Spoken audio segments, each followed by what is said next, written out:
Au nom du Père et du Fils et du Saint-Esprit. Amen. Bonsoir, ma famille prophétique. Bonsoir à toi qui te connectes en ce moment, où que tu sois dans le monde. Je sens une onction si particulière ce soir, une présence du Seigneur qui est déjà là, dans ta maison, dans ta chambre, dans ta voiture, là où tu m'écoutes. Avant même de commencer, je veux que nous prenions un instant pour nous placer sous la protection divine. Père éternel, au nom puissant de ton Fils Jésus-Christ, nous nous approchons de ton trône de grâce. Nous te remercions pour cette journée, pour le souffle de vie, pour ta fidélité qui s'est renouvelée ce matin encore. Et maintenant, Seigneur, nous invoquons le sang de l'agneau. Je déclare que le sang de Jésus te couvre entièrement, toi et ta maison.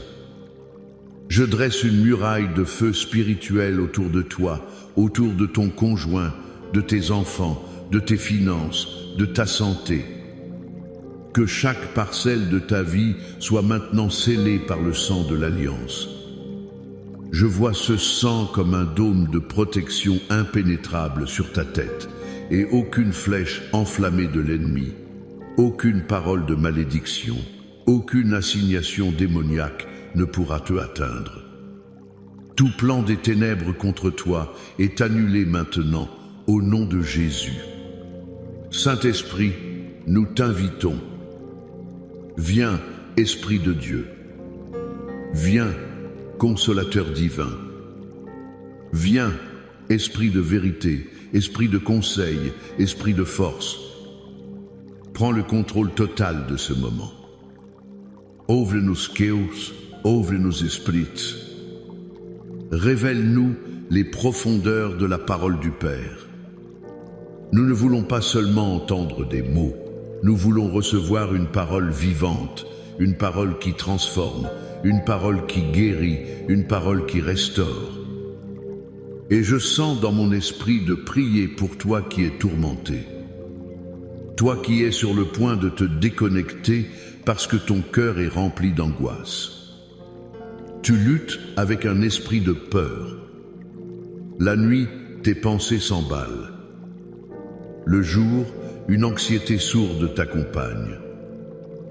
La parole de Dieu nous dit dans 2 Timothée, chapitre 1, verset 7, « Car ce n'est pas un esprit de timidité que Dieu nous a donné, mais un esprit de force, d'amour et de sagesse. » Alors maintenant même, au nom de Jésus, je prends autorité sur cet esprit de peur qui t'a tourmenté. Esprit d'anxiété, esprit d'angoisse, esprit de doute, je te lie et je t'ordonne de relâcher cette personne maintenant. Je déclare que la paix de Dieu, cette paix qui surpasse toute intelligence, vient inonder ton cœur et tes pensées. Reçois la force de Dieu. Reçois l'amour parfait de Dieu qui bannit toute crainte. Reçois sa sagesse pour faire face à demain. Au nom puissant de Jésus.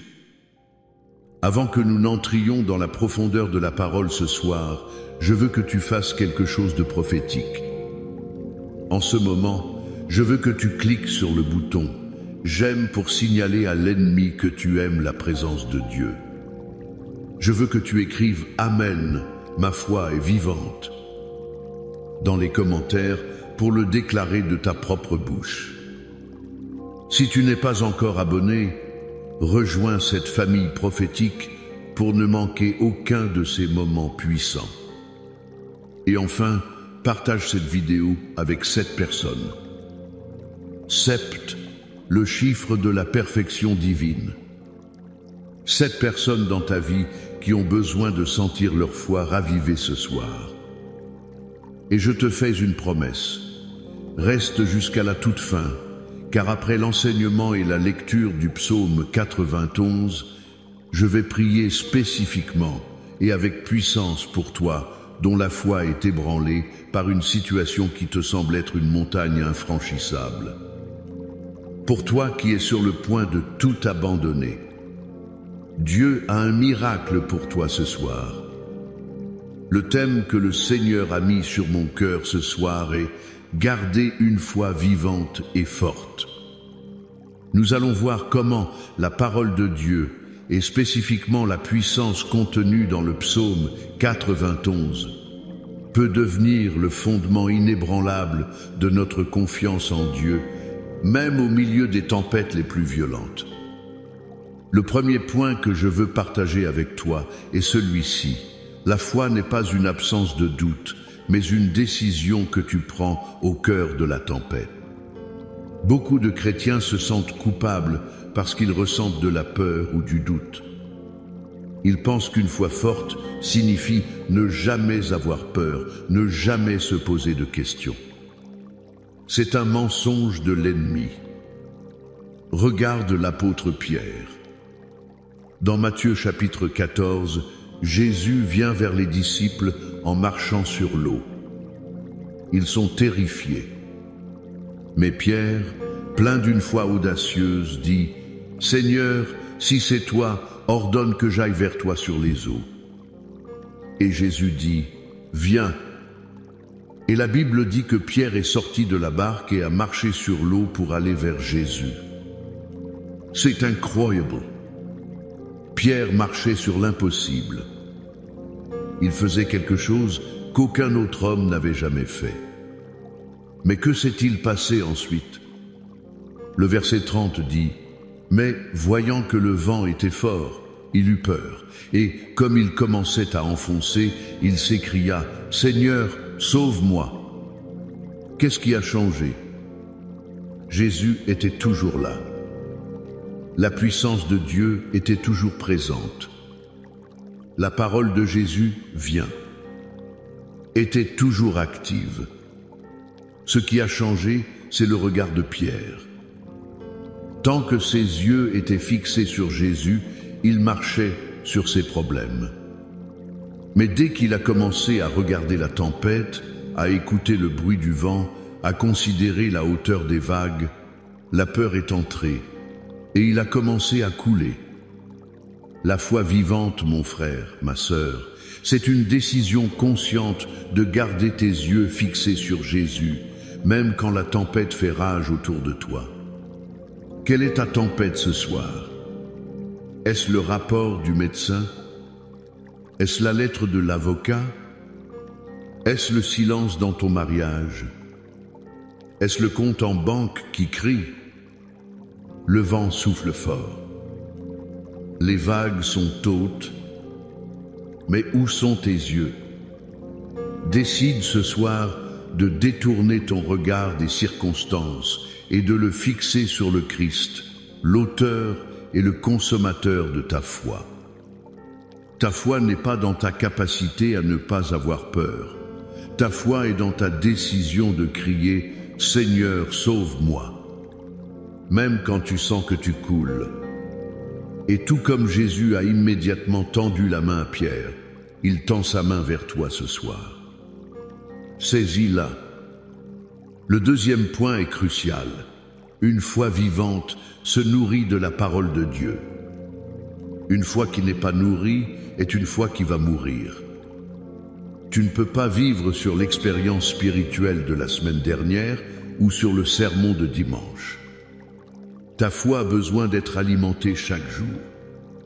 Romains 10, verset 17, nous le dit clairement. Ainsi la foi vient de ce qu'on entend, et ce qu'on entend vient de la parole de Christ. La parole de Dieu est la nourriture de ton esprit. Je me souviens d'une sœur dans notre église, appelons-la Chantal. Elle traversait une période très difficile, son mari avait perdu son travail et l'anxiété la rongeait. Chaque matin, son premier réflexe était de prendre son téléphone, de regarder les nouvelles anxiogènes, de lire des publications négatives sur les réseaux sociaux. Elle commençait sa journée en nourrissant sa peur. Et sa foi s'affaiblissait de jour en jour. Un jour, le Saint-Esprit l'a interpellée et lui a dit « Nourris ta foi avant de nourrir ta peur ». Elle a pris une décision radicale. Chaque matin, avant même de toucher à son téléphone, elle prenait sa Bible. Elle ne lisait pas des chapitres entiers. Parfois, c'était juste un psaume. Parfois, c'était une seule promesse qu'elle méditait toute la journée. Des versets comme « L'Éternel est mon berger, je ne manquerai de rien » ou « Je puis tout par celui qui me fortifie ». Le changement n'a pas été instantané, mais semaine après semaine, quelque chose s'est transformé en elle. La parole de Dieu a commencé à faire taire les voix de l'anxiété. Sa perspective a changé. Au lieu de voir le manque, elle a commencé à voir le Dieu qui pourvoit. Au lieu de voir le problème, elle a commencé à voir le Dieu des solutions. Sa foi est devenue vivante et forte, non pas parce que les circonstances avaient changé, mais parce qu'elle avait changé ce dont elle se nourrissait. Je te pose la question ce soir, de quoi nourris-tu ta foi? Est-ce que tu passes plus de temps à écouter les nouvelles du monde ou les bonnes nouvelles de l'Évangile? Tu ne peux pas avoir une foi de géant avec une nutrition spirituelle de moineau. Prends la décision ce soir de faire de la parole de Dieu ton pain quotidien. Ouvre ta Bible. Écoute des prédications. Médite un verset. Laisse la vérité de Dieu saturer ton âme et tu verras ta foi grandir de manière exponentielle.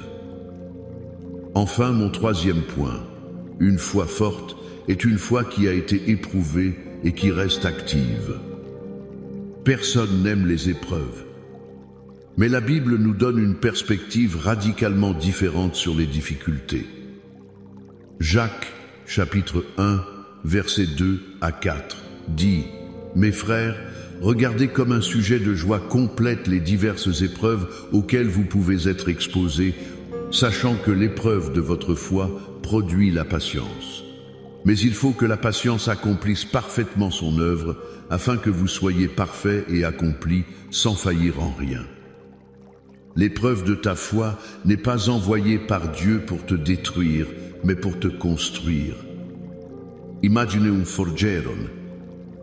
Il prend un morceau de métal brut. Pour en faire une épée solide et tranchante, il doit le mettre dans le feu ardent, puis le frapper avec un marteau, encore et encore. Le feu et les coups de marteau ne sont pas là pour détruire le métal, mais pour enlever les impuretés et lui donner forme et force. Ton épreuve, c'est le feu et le marteau de Dieu. Chaque difficulté que tu traverses est une opportunité pour ta foi de devenir plus pure, plus forte, plus résiliente. C'est dans le feu de l'affliction que la foi passive devient une foi active. C'est lorsque tu dois prier, alors que tu n'en as pas la force, louer Dieu alors que ton cœur est brisé, donner alors que tu es dans le besoin, que ta foi passe d'une théorie à une réalité vivante. Ne maudis pas ton épreuve.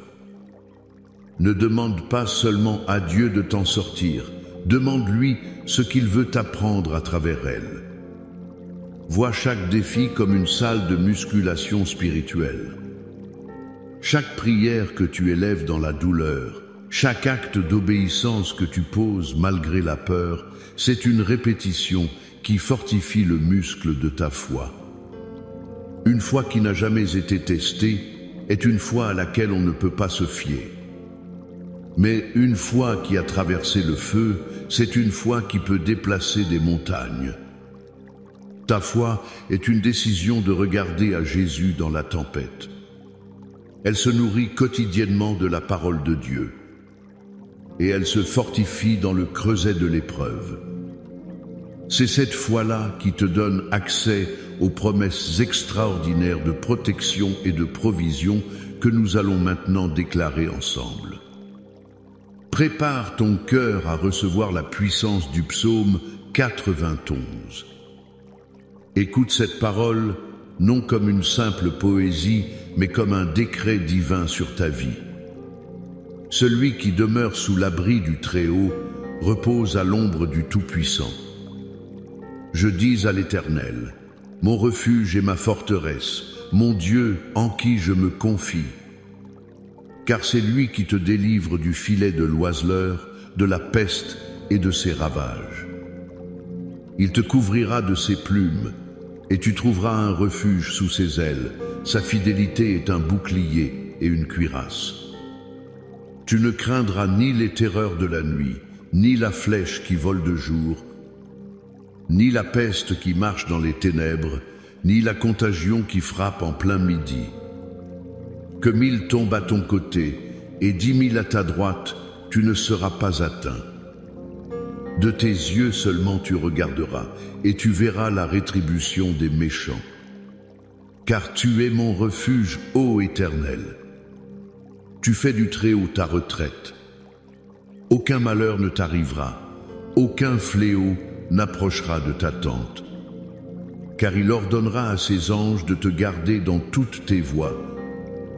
Ils te porteront sur les mains, de peur que ton pied ne heurte contre une pierre. Tu marcheras sur le lion et sur l'aspic, tu fouleras le lionceau et le dragon. Puisqu'il m'aime, je le délivrerai, je le protégerai, puisqu'il connaît mon nom. Il m'invoquera, et je lui répondrai, je serai avec lui dans la détresse, je le délivrerai et je le glorifierai. Je le rassasierai de longs jours, et je lui ferai voir mon salut. Amen. Maintenant, incline ta tête et ferme tes yeux. Entrons ensemble dans ce temps de prière. Père céleste, au nom tout-puissant de Jésus, nous venons devant toi, forts de ta parole, ancrés dans tes promesses. Merci pour cet enseignement. Merci parce que tu nous rappelles que notre foi n'a pas besoin d'être parfaite, mais elle doit être placée en toi, le Dieu parfait. Seigneur, je prie maintenant pour chaque personne qui écoute ma voix. Je prie pour celui ou celle qui a pris la décision ce soir de détourner son regard de la tempête pour le fixer sur toi. Père, fortifie cette décision. Quand le vent de l'adversité soufflera demain matin, rappelle-lui ta présence. Quand les vagues du doute essaieront de le submerger, soit sa main tendue qui le saisit et le remet debout. Donne-lui une foi focalisée sur Jésus. Père, je prie pour qu'une faim et une soif nouvelles pour ta parole naissent dans le cœur de chacun. Que la Bible ne soit plus un livre poussiéreux sur une étagère, mais qu'elle devienne le pain de vie, l'eau vive. Je brise tout esprit de paresse spirituelle, de procrastination. Je libère un appétit pour tes écritures. Que ta parole devienne une lampe à leurs pieds et une lumière sur leur sentier, éclairant chaque décision, chaque pas. Et Seigneur, je prie pour ceux qui sont dans le feu de l'épreuve, ceux qui se sentent martelés, brisés. Change leur perspective, Père. Montre-leur ta main de forgeron qui les façonne à ton image. Transforme leur lieu de souffrance en un lieu de fortification. Je déclare que ce que l'ennemi a voulu pour leur destruction, tu le retournes maintenant pour leur bien, pour ta gloire, et pour faire d'eux des témoignages vivants de ta puissance et de ta fidélité. Et maintenant, Père, comme je l'ai promis, je lève vers toi ceux dont la foi est sur le point de s'éteindre. Toi, mon frère, ma sœur, qui fait face à un diagnostic médical qui sonne comme une sentence de mort, je parle la vie de Christ sur ton corps. Par les meurtrissures de Jésus, tu es guéri. Je commande à la foi de se lever dans ton cœur et de croire au rapport de l'Éternel plutôt qu'au rapport des hommes. Toi qui as reçu cet avis d'expulsion, cette lettre de la banque annonçant la faillite, tu as l'impression que le sol se dérobe sous tes pieds. Au nom de Jésus, je te dis, ton pourvoyeur ne s'appelle pas ton patron ou ta banque, il s'appelle Jéhovah Jireh. Je déclare une percée financière surnaturelle dans ta vie. Je commande à la montagne de la dette de se déplacer et de se jeter dans la mer. Reçois une foi pour croire en l'impossible financier. Toi dont le mariage est en ruine, dont les enfants se sont éloignés de Dieu et dont le cœur est brisé en 1000 morceaux. Tu cries à Dieu et tu n'entends que le silence. Ce soir, le Seigneur te dit, je suis le Dieu qui restaure les ruines. Au nom de Jésus, je commande à la communication et à l'amour de renaître dans ton couple. Je prophétise le retour de tes enfants prodigues à la maison du Père. Que ta foi pour ta famille soit ravivée maintenant. Père, je continue de prier pour chaque domaine.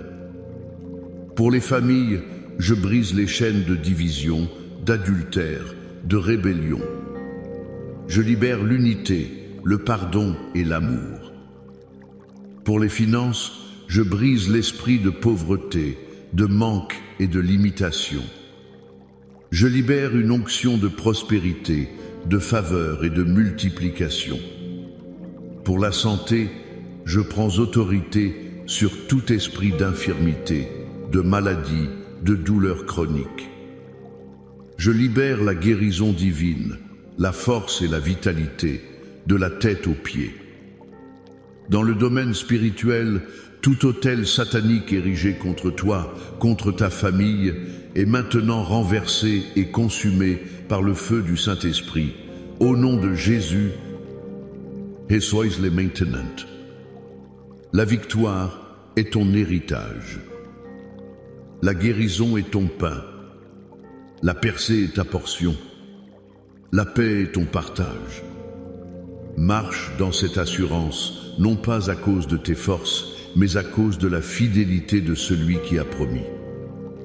Et maintenant, reçois cette bénédiction finale. Que l'Éternel te bénisse et te garde. Que l'Éternel fasse luire sa face sur toi et t'accorde sa grâce. Que l'Éternel tourne sa face vers toi et te donne la paix. La paix dans ton esprit, la paix dans ton cœur, la paix dans ta maison. Au nom du Père, du Fils et du Saint-Esprit. Amen et Amen. Passe une nuit bénie sous le regard de Dieu, famille prophétique. Nous nous retrouverons très bientôt.